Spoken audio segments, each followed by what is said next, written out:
with a very interesting person, Jeferson Valadares, who is the General Manager of Mobile and Vice President of Product Development in Bandai Namco Entertainment. So, and even just in case you don't know, Bandai Namco is the biggest game publisher in Japan and the 7th biggest publisher of mobile in the world. Is that right? Yep. Okay, great. So Jeff is a seasoned leader, and he directly managed the teams in Brazil and Romania and the US, the UK, so it's really, really impressive.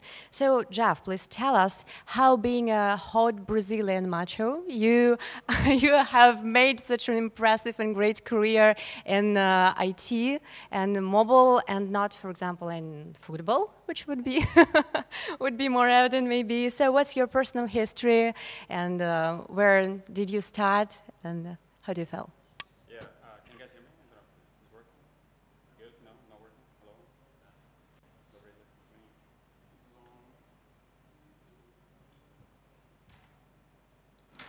me. Hello? Hello? Better? Okay, good. Yeah, so I did try the football thing, but you know, like in Brazil, like pretty much when you're 7 years old, you figure out if you're good enough or not. Like I was not good enough. I actually played basketball for my college team, but that's a separate story. Brazil, yeah, I mean, Brazil is kind of similar to Russia in some extent, that the fact that you know, the formal market doesn't really exist. So you know, when I started in 2000, I wanted to work in games, and the only way to do it was to start my own company. So that's what I did, because there's no jobs. And you know, eventually I moved abroad, and you know, I lived in Finland, UK, and now live in San Francisco. But yeah, a lot of it is, you know, I think growing up in Brazil was a good, for games, it was good because, you know, we have a big Japan influence. So we had all the, you know, anime, manga stuff. So we had, you know, we grew up with those things. And then we also grew up with like an American influence. So we had, you know, G.I. Joe and those things. And then we also grew up with European influence. So we kind of had, you know, we played all the games from everybody. We had PC, we had MSX, which is a thing that only exists in Japan, really, and like we had a lot of things growing up. So even though I kind of grew up outside of the main markets, it was, you know, Brazil is kind of like a good place to grow up for that. Yeah, but I know that Bandai Namco is far not the only company you worked for. So actually, previously you worked for Digital Chocolate and Electronic Arts and BioWare and some others. So how was it like on those studios? What did you learn from them? Yeah, I think you know, it's good. I mean, sometimes it's bad when you're. Sometimes I feel kind of bad that I haven't. You know, I meet some people who've been at a place for like 15 years. I feel a little jealous because, you know, to build teams takes time, and to generate the chemistry and to get, you know, like something that works great usually takes a lot of time. The upside of my experience is that I was able to see different ways of doing things in different countries. So, you know, I know a little bit like, so for instance, I'm a traditional Brazilian, or I used to be a traditional Brazilian, meaning I would show up for a meeting, you know, like maybe 3, 4, 5 minutes late. And it was like, it's fine, no problem, guys. And then I moved to Finland, and then there everybody's 2 minutes early for the meeting. And then so I was late, like my first week, and I'm like, okay, I gotta fix this. So, you know, now I'm like on time for all my meetings, and all my Brazilian friends don't recognize me. And, you know, like also being, you know, living in Europe, like you always, you know, have some idea of what Europe's like, and then you move to the US. I mean, it's very hard to understand the US unless you live there. And like, now that I live there, I understand a little bit more about, you know, why they like, you know, the gun issue so much and all those things. It's hard to understand if you don't actually live there. So I was happy that I had this opportunity to live in different countries and also figure out different way companies work. You know, the way a Japanese company works is very different from the way an American company works. And, you know, to be able to experience those things has been definitely like useful for me. Okay, thank you. I suppose that everyone is interested in the mobile industry now. Right. It's a trend. Everyone is crazy about that, and even my boss is crazy about that. So, yeah, and it's a serious thing then. So, what can you tell us about the state of the industry now, and how has it been changing over the years? And yeah, I started working in mobile in 2005 when I moved to Finland, and back then, mobile was already a global business, but it wasn't like that popular because, you know, the games were not particularly good, and, you know, like it was kind of hard to find them, and it wasn't like how it is today. Definitely Apple had a big hand in that with the iPhone, and like they really popularized mobile games, and then the business model changed to like free, and that made it even bigger. Yeah, so like, as you mentioned, there's a lot of people today. When I started, there were several things we said, like, okay, people will never read long text on a phone, or people will never do this thing because the screen is too small. But now there's a lot of people who basically, mobile is the only device they have, so they don't even they don't even own a TV anymore, so they don't compare the size anymore. They read on their phones, and they watch videos on their phones, and all the things that we thought they would never do, like everybody does it now because it's so natural. And I think that's one of the key reasons why they exploded, because first it is the one thing you own, right? Like you might not own a TV or a console, but everybody has a phone. And they're good enough that you can get everything you need on it, really. Like you can watch TV, you can read, you can play video games, you can listen to music. Like you can do. It's so valuable that like everybody does everything on it. Yeah, but that mobile in recent years, mobile has experienced explosive growth. Right. So how could you explain it? So why did it happen just right now, or in recent years, not before, not after? Yeah, I think, like, as I mentioned, I think the first thing is Apple brought it in a way that the quality was pretty good, and it was fairly easy to get content there, which is another thing. Sometimes you have an amazing device, but it's hard to get content there. Like I think on the console side, the PS3 is probably the best example of something that was pretty powerful, but it was so hard to work with that it kind of suffered. And mobile is not dissimilar. Back in the day, when you used to make mobile games, Java, some of the games like we had to. Actually, the worst limitation I remember is like this phone, the Panasonic X60. I still remember this phone. Like the best thing from it is that the processor couldn't handle too many loops.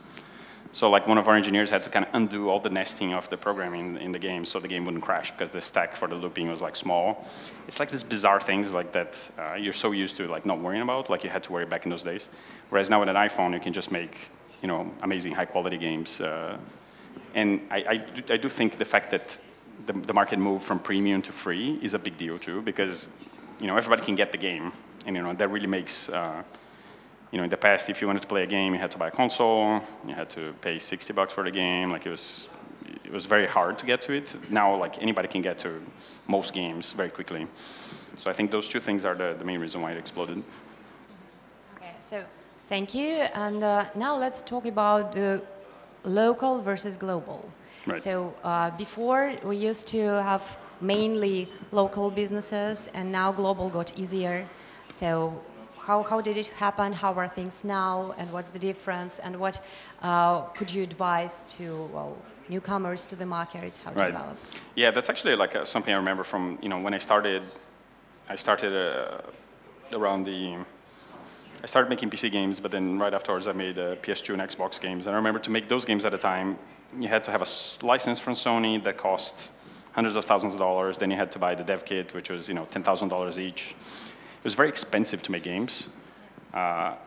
Whereas now, I'll give again the example from Apple. You can have, you buy an iOS developer license, which is $100, and then if you have a computer at home, you can kind of make a game already. So it's so much easier to make a game, and just put it in the store, and then it's like distributed all over the world. I mean, that is changing a little bit. I think, like 5-10 years ago, like you could actually go and put a game all over the world. Now with regulations like China, like you got to be careful what you do there. Russia, to some extent as well. So it's getting a little harder to just make a game and release than it used to be. But it's still like, you can put a game, just one person with very little money can actually make a game that reaches like hundreds of millions of people all over the world. So it's pretty impressive. How easy it is compared to what it used to be. Yeah, well, it's clear, but maybe as a very experienced person, you would tell us some tricks, some maybe life hacks, how to make it happen, how to publish your game now, when it's really hard, as you said. Yeah, I think the difficulty now is that, the fact that it's so easy actually means that everybody does it. So it means there's like, hundreds and thousands of games every day coming out. So it's definitely more difficult to stand out if you were one of the reasons why Angry Birds is so big is because they were like one of the first games. I mean, it was a good game, but like it was one of the first games in the platform when there's very few games, so it's easy to stand out. Now it's a little bit harder.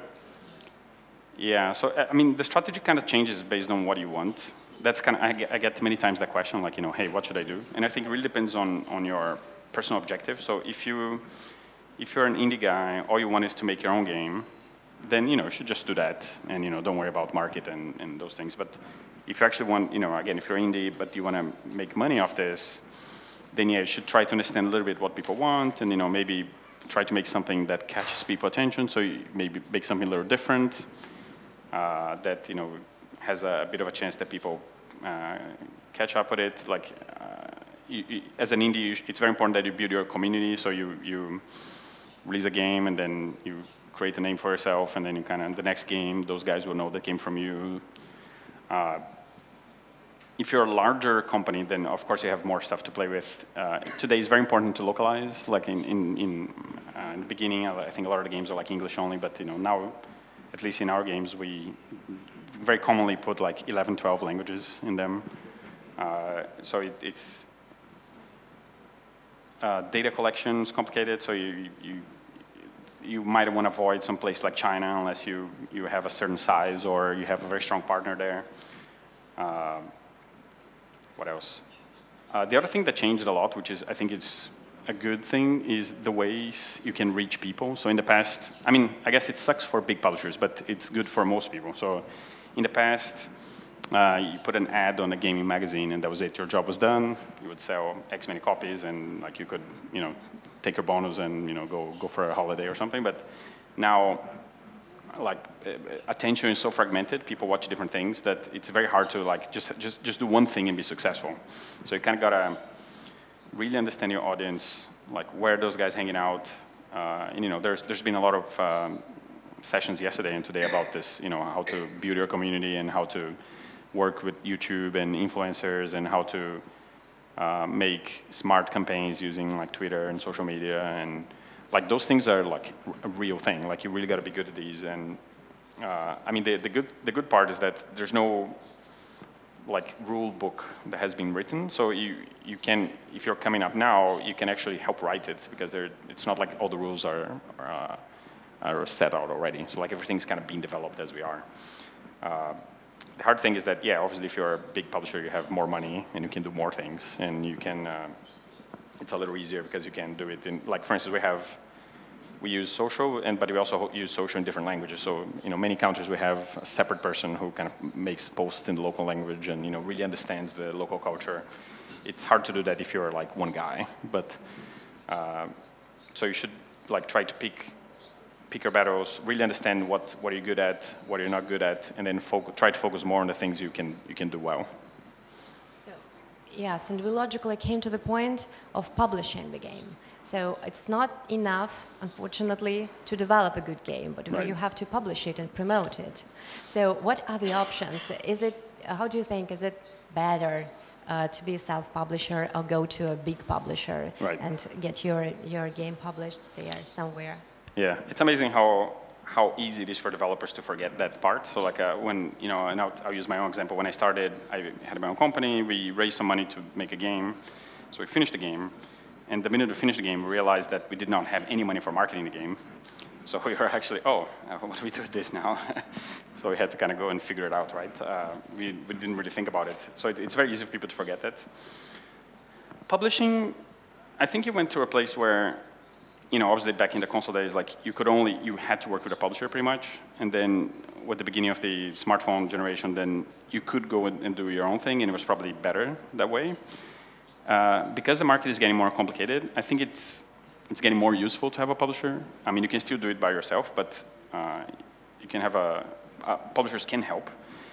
And I think the great thing that happened actually is that, before publishers used to be a single thing. So they would give you some money, and then they would do all the market distribution, et cetera, right? Like now, there's different like shades of publishing. So like there's publishers who will do everything. There's publishers who will just give you money. There's publishers who will give you development money, but not help with the marketing. There's publishers who will not give you any money for development, but they will do all the marketing.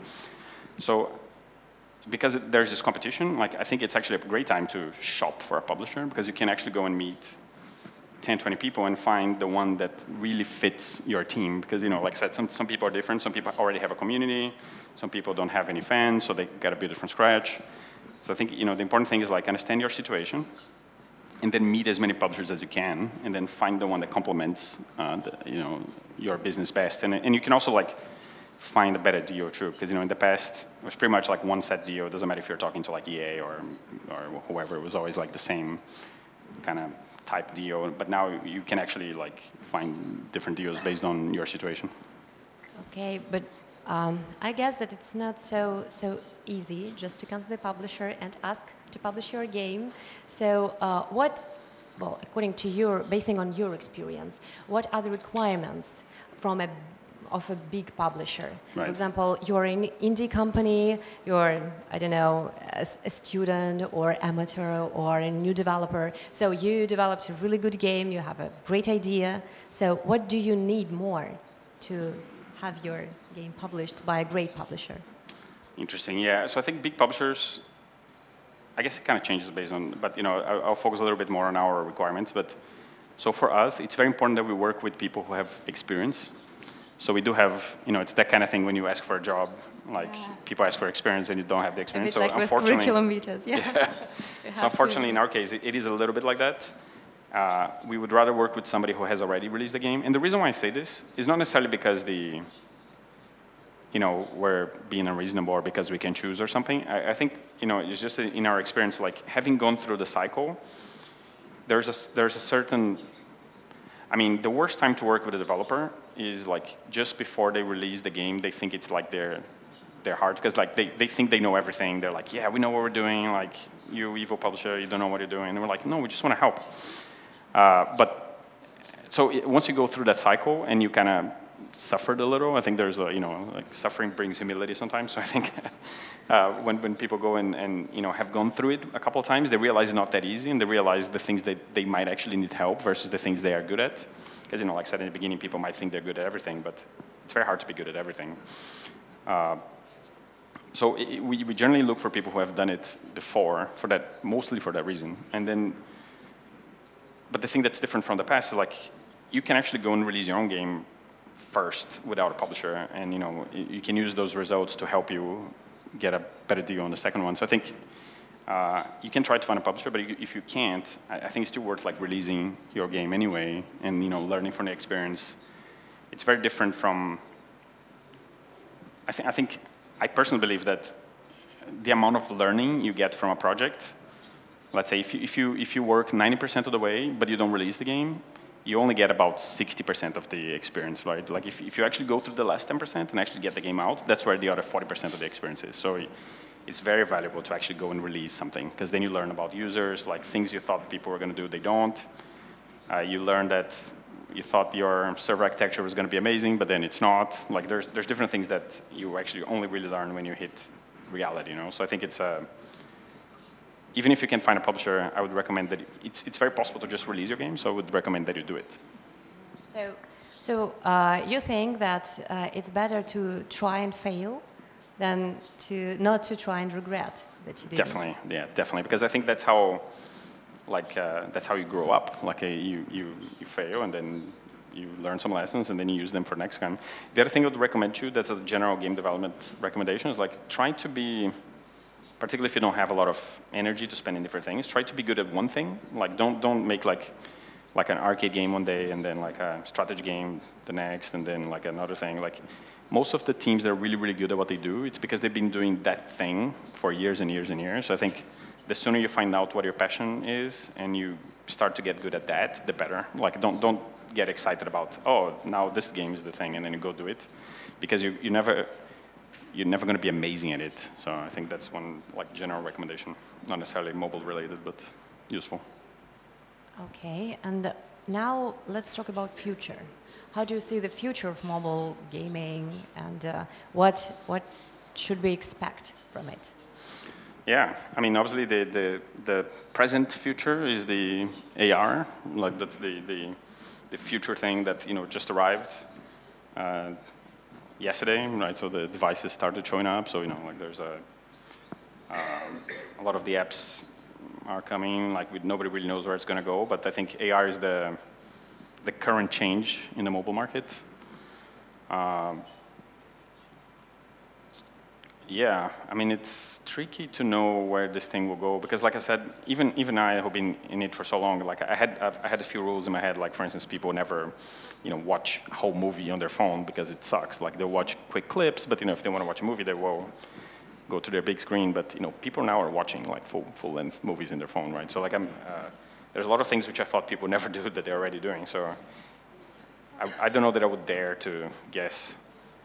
I think AR in the beginning will be a little bit of a hit and miss. Probably there's not going to be nothing super fun. I mean, the tech is not perfect anyway, but I think it's good enough, and the distribution is going to be good enough that there will be some fun games, like maybe a year from now.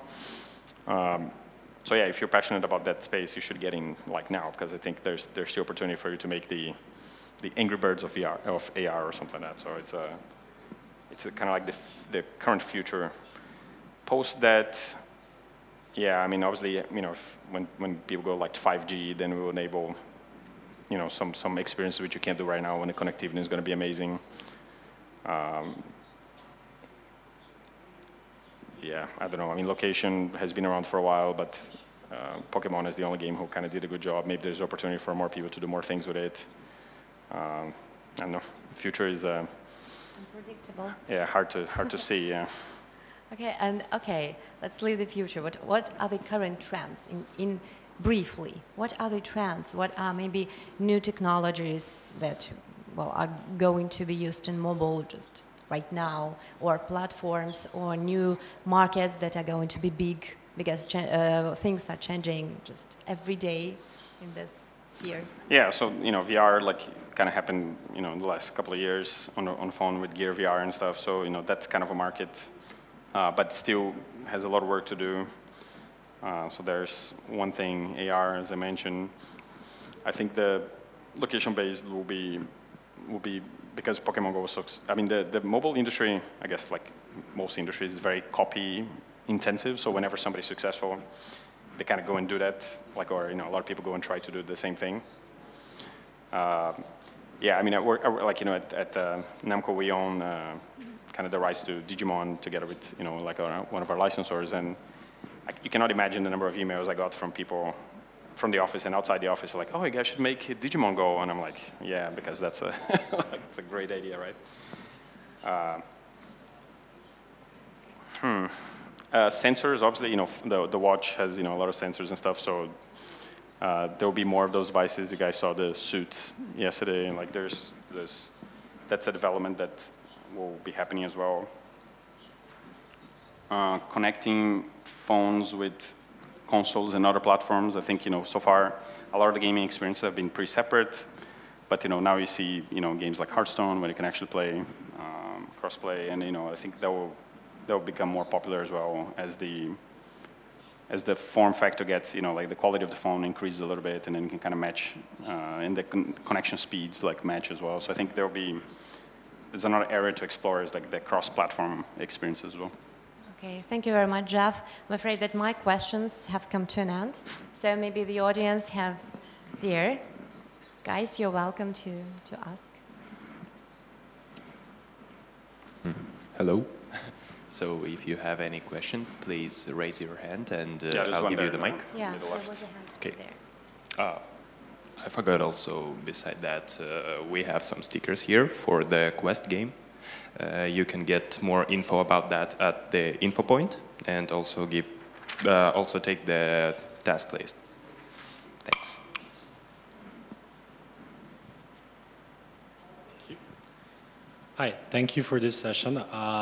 You said AR is just arriving, but reality is it actually arrived long time ago on an Android platform, but it wasn't advertised as much. So it's kind of got pushed under the rug. Right. Do you think like Apple will succeed to bring it like anything else, like iPhones, iPads, to its public, so it would be like something amazing, or it's gonna be for a while and then go under the rug again? It's hard to say. The reason why I said it arrived now is because it's one thing when the technology arrives, and it's the other thing when it's actually made accessible to a large number of people in a way that is easy to use. And I think that's what Apple did. I mean, even touchscreens, like, a lot of people are like very angry at the idea that Apple invented touchscreens. Like, they didn't. There was like, you know, Nokia had touchscreen phones, and LG and Samsung, they all had it, but they all sucked. Like, Apple was the first one that made one that was actually fun to use. And, you know, I think so the AR, Apple has a bit of a track record in doing those things, so people are betting more on them than on Google to do it. That said, you know, they did bring a watch and it didn't really do anything. So I think it could be that AR falls into the same. But I do think there's enough, like, if you just read the news, like a lot of people are talking about it, you know, like it's not just about games, right? That's the other thing too, like, you know, the IKEA app where you can kind of see the furniture in your room. So there's enough like practical uses that I think it will actually catch up. I think the games will take a little bit of time to be good, but I think there'll be like some pretty cool experience in the beginning. Sorry, I returned my mic too quickly. But what's the difference, you think, that's like before we had like you go through a cities and you use AR to see locations? That was one of the first things that Android did, and then all the others came up. So what do you think is the big difference between like what's going to be available in Apple versus what was already available in Android and failed? Yeah, I think the main difference is that it's going to be available on more phones. Like, so more people will use it. So I think that it's just going to expose more people to it. Because, you know, before you had to have that Tango device, like, technically it exists, but it's kind of hard to like get to a good experience. I don't know that the tech is good enough yet to be like amazing, but I think it's in a place where it's probably already, like I said, good enough. It's not amazing, but it's good enough. So I think that's what I think Apple's betting on, and you know, like we have to wait and see. But I think that it definitely feels like it's took a step forward. Thank you. No worries.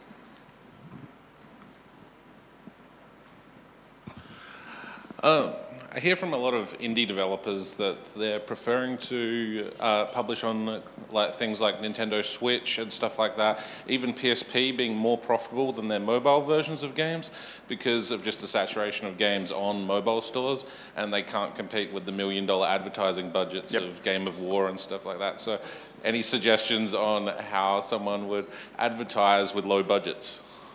Yeah, it's a good point. Like the Switch is again, it's a weird thing because nobody planned for it. It happened, and then everybody's like scrambling now, right? And I think, yeah, there's an opportunity right now for indies. I don't know it will be that the same opportunity will be there in a year from now, because like once it gets a lot of games, then it's going to be tricky.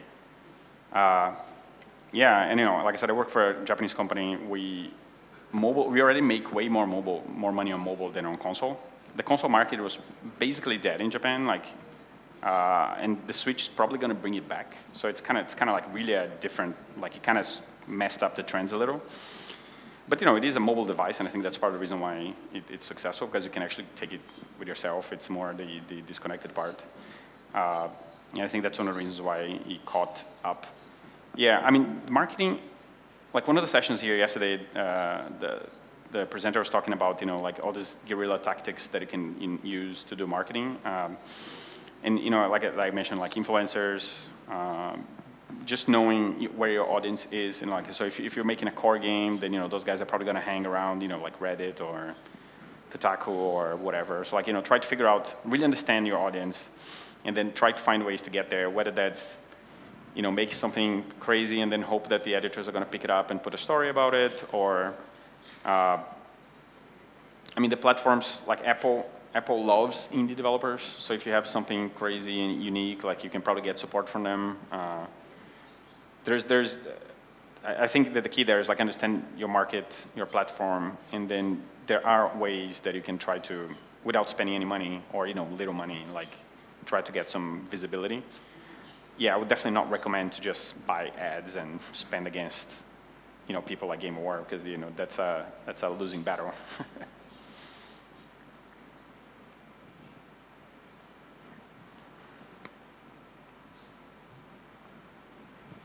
Anyone else?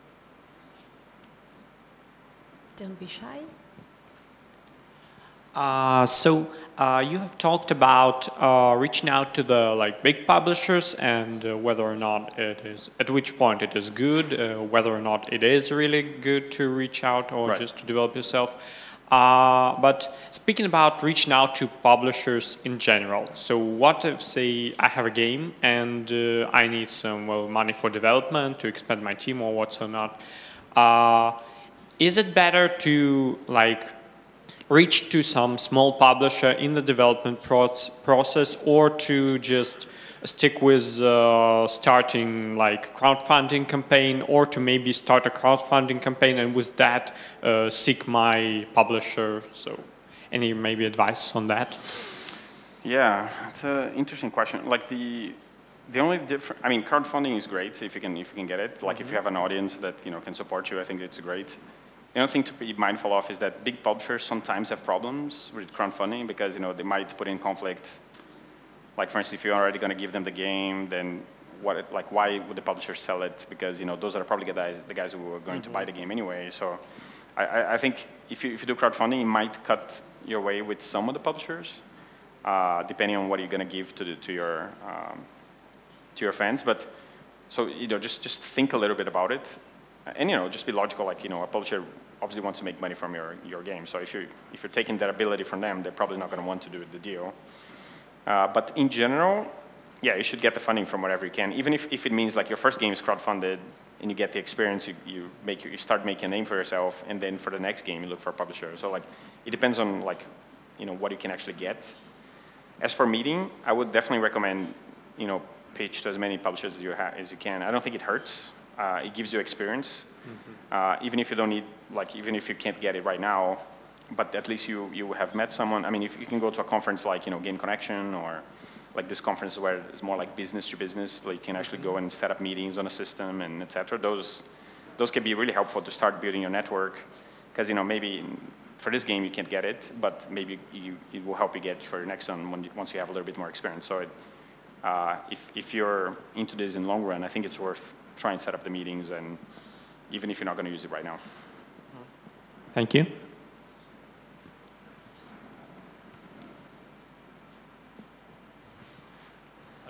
Another question, since you're a publisher, could you share some of the insights of genre, most downloaded, most earning, most played, some stats from the behind, if you're willing to share any? Yeah. Sure. I mean, this whole genre thing is so funny, at least in mobile, because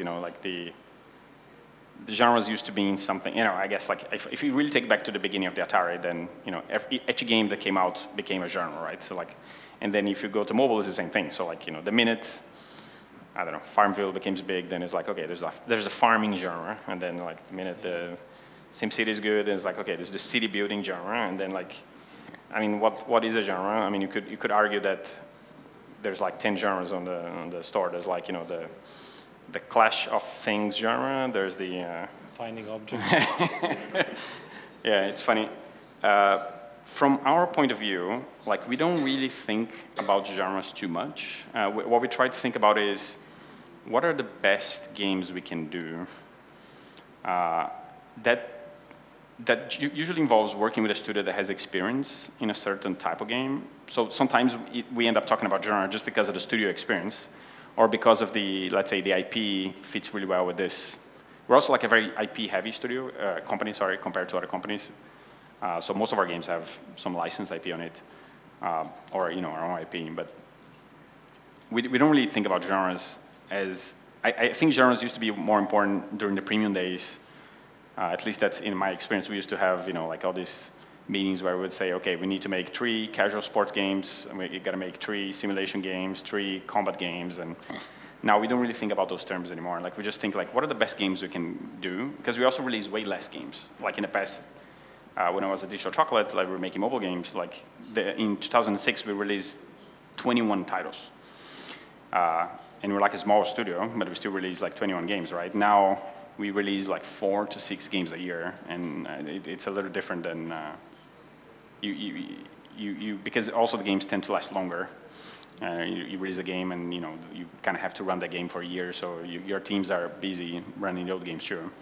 But still, of those couple of games, which one shows to be like most profitable, most downloaded, most played? Most profitable.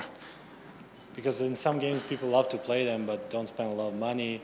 And they're like, there's that ratio of, okay, it downloads a lot, but people are not spending money. Yeah, you're right about that. I mean, and you know, and you're just talking about revenue, right? Because like, yeah, you're right. There's games where a lot of people play, but not a lot of people spend. And then there's games where, you know, like Game of War is a good example. Like less people play, but they spend a lot of money. So that's on the revenue side. If you're talking about profit, then you're also going to pay attention to like, what are your costs, right? Because if you just have a game that is like downloadable and there's no server, then that's great because you're actually not running any server costs and you don't have to worry about that. But like if you actually have a connected game, then you're going to have some servers, you're going to have some people who need to be awake at 3 a.m. when the server goes down. Like there's all this infrastructure you got to build. And I think that's probably the most, like the hardest thing for an indie studio today is like if you want to play like in those big genres, like you really need like some sort of infrastructure. And that's when I think a publisher can help too, because you, like for all of our games, even when we work with external publishers, like we run the games on our infrastructure because, you know, obviously we have it and we know how to run and cheap and stuff. So yeah, if you want to be profitable, you got to be careful with, you know, making a game that doesn't require a lot of content to be like, if you got to create. So, you know, probably the most extreme game I worked on that required content was The Simpsons. When I was at EA, we made The Simpsons Stepped Out, and that game took, like each update took like 3 months to make, and it was like a lot of people working on it. Like I would say like maybe 30 to 40 people working on for 3 months to get one update out, right? So as a result, our team was like 100 people because we had to get a monthly update. And so yeah, we made a lot of money, but I don't know, is it the most profitable game ever? Probably not, right? I think like you gotta balance that out too. Thank you. Fair. Okay, thank you. Okay, so, okay, last question. Okay, so you said as a publisher you look for team with experience, but I think you certainly have some checklist of is the game need to have this retention, this LTV or something like that kind of audience.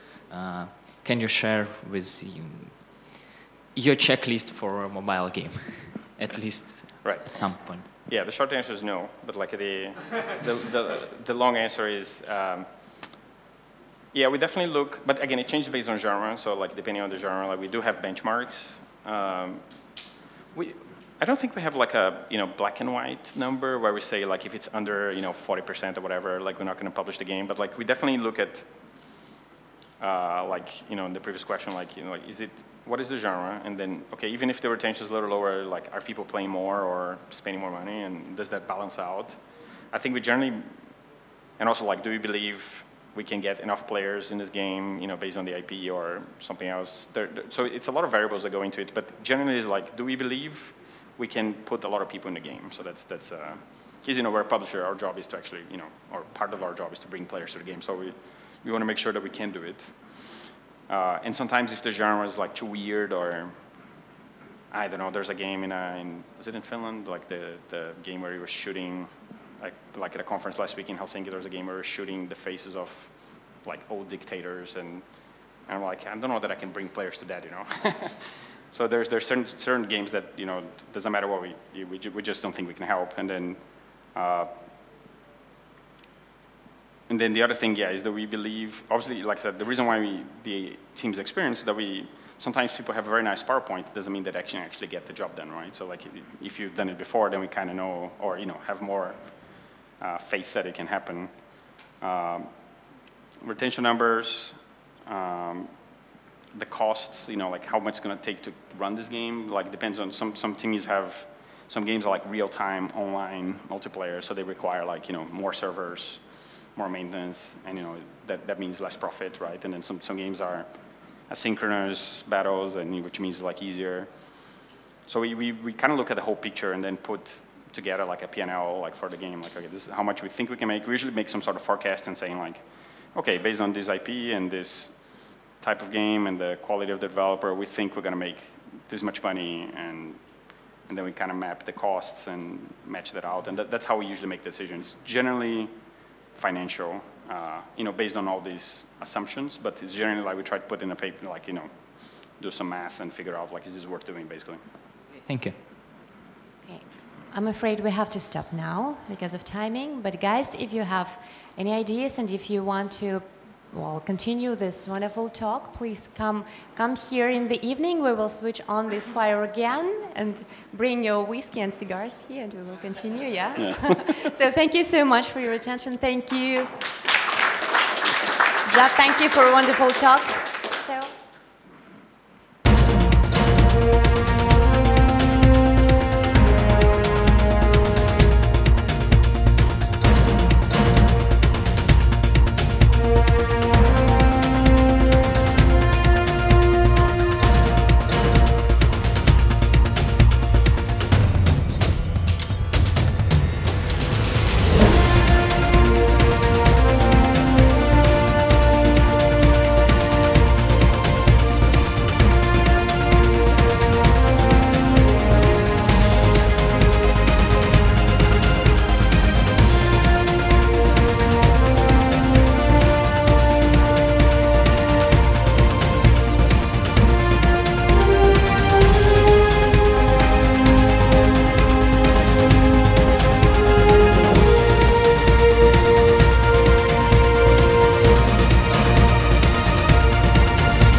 We have many great people here at 4C today, and here's one of them. Hi, please introduce yourself. Hello, I'm Alexander Markovic. I am Creative Director at Ministry of Games, and I'm here to talk about city building games and design principles of those.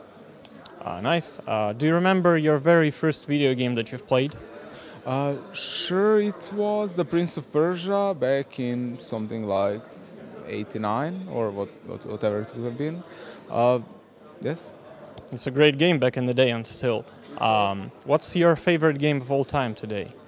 I guess I like mobile games, so at the moment I think my favorite game would be probably something like Brawl Stars or Clash Royale, so Supercell PvP titles, or on the other hand some city building titles like Township. What do you think about the state of modern video game industry overall? Well, I guess there is a lot happening at the moment, which is awesome. The core games are doing awesome stuff, the casual games are doing awesome stuff, so I think it is awesome that inclusion is happening on all sides, right? Anything that maybe irritates or saddens you, something that you don't like in the state of game dev today? Well, the only thing that might sadden us is that sometimes there is a bit of lack of inclusion happening, and sometimes there is a certain amount of kind of toxic behavior that occurs in the gaming circles. But other than that, I think it is just moving in the awesome direction. Well, it is moving in an awesome direction, and we're here to try and foresee it. Speaking of which, what do you see happening in the industry in like a 10 years' time? What will be the new thing, the new trend, do you think? Well, hopefully the mobile games stay relevant, right? But other than that, obviously AR and geolocation games are super interesting, and stuff that's happening with that is super exciting, and also hopefully as things move forward, we get more inclusive or like more engaged worlds that we kind of play together with each other. And I think this is something that we're hopefully moving towards too. Well, you're part of the industry, you can help move it forward. Speaking of which, how did you end up in the industry? How did you come here? Well, I guess as anyone else, I just kind of liked the whole idea of the escapism of the games that was offered to us as we were young, and I just kind of stick with them throughout my youth, and it was a logical choice growing older, right? What's more important for you in games that you like graphics, storytelling, the gameplay, or maybe a combination? I guess in the end, for me, it comes back to the community and kind of the shared experience of playing the games. So it is in the end about kind of multiplayer of it. What about the single-player games then? Which are also awesome. There is nothing about games that is not awesome, right? So single-player games also cool. Whatever story-driven RPGs, story-driven text adventure games. There is nothing to dislike in those either, but for me, just kind of the multiplayer experience is something that drives the medium forward into kind of this new, less explored areas of just kind of playing with your, children or with your parents or with your grandparents. Why not? And I guess this is something that just excites me. So the future is in multiplayer and socializing in games. Is that right for you? Well, I hope it is I guess what I'm saying. Well, we can move it over there. St. Pete, we're here today. What do you think about the city? A beautiful city, repeat. Awesome times to be had all around, and I'm glad to be here. Thankful for the opportunity. Glad to have you here. Also surprised you know the cult song about St. Pete. What about the conference? I know it's the first day, but what are your impressions so far? Maybe expectations?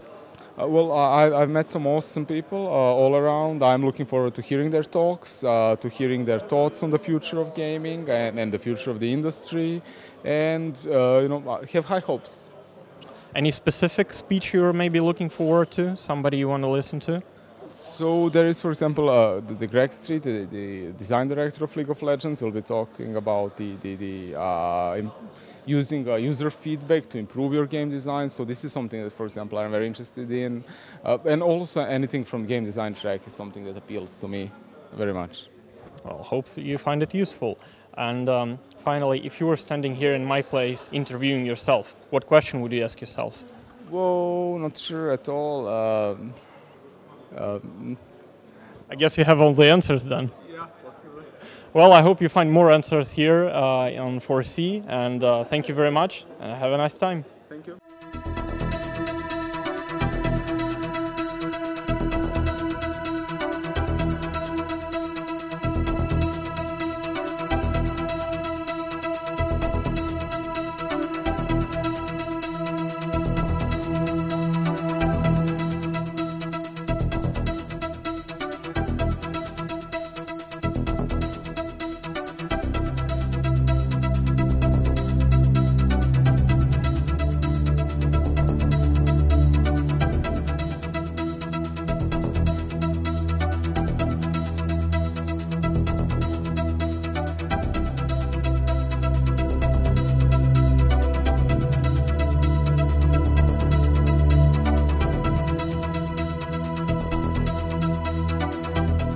So we've prepared a few questions for one of our speakers. Please introduce yourself. Hello, I'm Ville Rauma from Fingersoft, Finland. So, yeah, nice to meet you. Nice to meet you too. Please tell me, what's the first game you have ever played, the video game? I think that would probably be maybe Microsoft Flight Simulator 3. And it was your very first, right? Yeah. All right. Which one is your favorite today? Right now, basically, Divinity Original Sin 2 is like really awesome. It's amazing. I gotta agree with you there. And what led you to the gaming industry? How did you start? Well, basically, I was studying in University of Oulu, and we had a training period where you go to a company, and there happened to be a game company in the list where you can pick where you want to go, and I was like, yeah, I want to go there. So that's how I got started. So they just took you in? Yeah, because it's like the companies kind of volunteer that we'll take trainees from the university, so you can kind of pick where you want to go. So yeah. Sounds great. So what is your favorite thing about the video game industry today? Well, I don't know. It's like it's really hectic, and it's quite kind of free kind of environment where people can really be, who they are, and it's kind of laid back. So I think that's pretty cool. It generally is. But are there maybe things that make you mad or sad in the today's state of gaming industry? Well, I don't know. Like, it's difficult to say. Sometimes there are things, but nothing pops to mind right now. Like maybe sometimes like especially like huge studios kind of focus on single thing. You know how it is. Like sometimes there's only World War II games, and next you have only like future mech games or whatever. So it's like always these big trends and less about like innovation and new type of games. So maybe that. Speaking of trends, do you see any trend surfacing in 10 years or so? How do you view the gaming industry in the nearest future? Well, long term, like 10 years, I think probably there's gonna be big changes. Like, of course, VR, AR are big, but right now they're like really new stuff. So it's not really like a big business opportunity right now. But that's probably gonna be big in the future. I think it's gonna take a few years. But yeah, at least that. So you feel like technologies are going to be the game changer here? Well, at least with VR and AR, I feel like the experience is so awesome that when you do that, everybody who tries it thinks it's awesome. But right now, it's just too cumbersome and complicated to do. So I think that's the biggest issue there. But yeah, also of course, there's going to be probably like different trends in the way games, like the kind of like the free-to-play model right now, how it is, probably will change. It's always changing. So yeah. That's true. But speaking experiences, what do you think is more important in a game? Like the age-old question: it's the graphics, it's the gameplay, the storytelling. Gameplay, of course. Yeah. The simplest question of all. Okay. So what do you think about St. Petersburg? I love it so far. It's the first time actually for me in Russia and in St. Petersburg, so yeah. And what about the conference? Yeah, it's looking really awesome. It's like well organized, so I like it. What was the best question you were asked so far? I don't know. Which game you are playing right now, of course, because I'm waiting to go back home so I can continue playing. I completely understand you there. But which question would you ask yourself if you were interviewing yourself? Oh, that's a hard one. What's going to be your next game? And I couldn't answer right now because we are working on a lot of prototypes and we'll see what it's going to be. But yeah. Great. Are you looking forward to any specific presentation? Which do you want to listen to most? Yeah, I did mark a few. I don't remember the titles right now, but they were like interesting because there's a lot of like really cool people here who know like a lot about a lot of things. So yeah, I think for me maybe on the kind of leadership business track is maybe the most kind of interesting for me right now because that's my job. So yeah. Well, you're one of the cool people here, so thank you for coming and thank you for being a part of this.